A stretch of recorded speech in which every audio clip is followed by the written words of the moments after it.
کہ بھارت کی جمہوریت کی تلخ حقیقت یہ ہے کہ جس سماج کے پاس اس کا نیتا ہوگا اسی سے انصاف کیا جائے گا.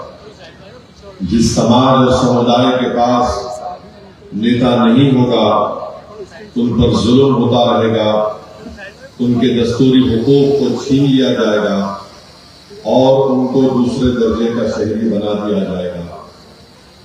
مسلمان اس ملک کی سب سے بڑی اقلیت ضرور ہے، مگر ہماری بدقسمتی یہ رہی کہ ہم نے اپنے آپ کو صرف ایک ووٹر بنا کر رکھ دیا، بلکہ ہم کو یہ چاہیے تھا کہ ہم اپنے آپ کو سٹیزن ود رائٹس بناتے، مگر ہم نے ان مکار سیاسی پارٹیوں کے دل فریب جھوٹی باتوں کا شکار ہو کر پچھلے 60-65 سال سے جو ہم سے وعدے کیے گئے تھے کہ آپ کی جان مال آپ کی عبادت گاہ کی حفاظت کی جائے گی، ان تمام باتوں پر ہم نے بھروسہ کیا اور صرف ووٹ ڈالنے والے بن کر رہ گئے. آج مجلس اتحاد المسلمین آپ کے درمیان میں کھڑے ہو کر یہ کہتی ہے کہ ووٹر مت بنو، سٹیزن ود رائٹس بنو، ایسے شہری بنو جس کو تمام حقوق ملے. اگر آپ صرف ووٹ ڈال کر خوش ہو جائیں گے کہ میں نے ووٹ ڈال دیا، تو یاد رکھیے نہ آپ سے انصاف ہوگا، نہ آپ کی بستی نہ آپ کے علاقے میں کوئی وکاس کا کام ہوگا، نہ آپ کی عبادت گاہ کی حفاظت ہوگی، نہ آپ کی شریعت کی حفاظت ہوگی. اور پھر بلڈوزروں کو لا کر ہماری بستیوں کو جو آج اجاڑا جا رہا ہے، اس کی ایک وجہ یہ بھی ہے، جہاں پر حکومت کا ظلم بھی ہے تو اس کی اہم وجہ یہ بھی ہے کہ ہم صرف ووٹر بن کر رہ گئے. اگر ہم صرف ووٹر بن کر رہیں گے تو پھر یاد رکھیے اور مشکلات کا سامنا اور تکالیف کا سامنا ہم کو کرنا پڑے گا.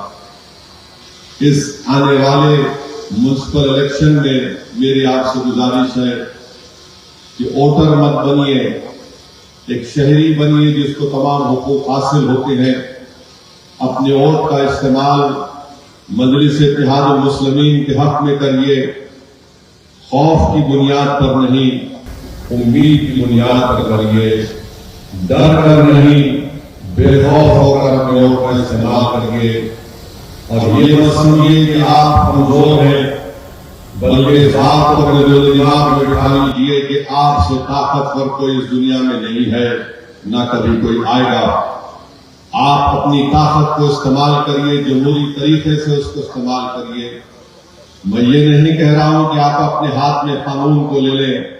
میں آپ سے درخواست کرتے رہتا ہوں کہ قانون کے دائرے میں رہ کر آپ بے باکی سے مقابلہ کریے، کیونکہ بھارت کا سنویدھان ہم کو اس بات کی اجازت دیتا ہے کہ ہم اپنے حق کے لیے لڑیں، اپنے مان سمان کے لیے لڑیں، اپنے حصے داری کو حاصل کریں. اور یاد رکھیے بھیک منگنے سے کوئی بھیک نہیں دیتا. اگر ہم کھڑے ہو کر لڑنا شروع کر دیں گے سیاست میں تو جو حق نہیں دے گا اللہ ہم کو اتنی طاقت دے گا کہ ہم ان ظالموں سے اپنا حق چھین کر اپنا جائز مقام کو حاصل کر سکتے ہیں. تو میرے عزیز دوستوں اور بزرگوں، نوجوان ساتھیوں، عزت دار ماں اور بہنوں، ووٹ ایک امانت ہے. برسوں سے ہم اس ووٹ کا استعمال کر رہے ہیں. بتائیے جس کے حق میں ہم نے اپنے ووٹ کا استعمال کیا، کیا وہ کبھی آ کر ہمارے ٹوٹتے ہوئے گھر کے سامنے ٹھہرے؟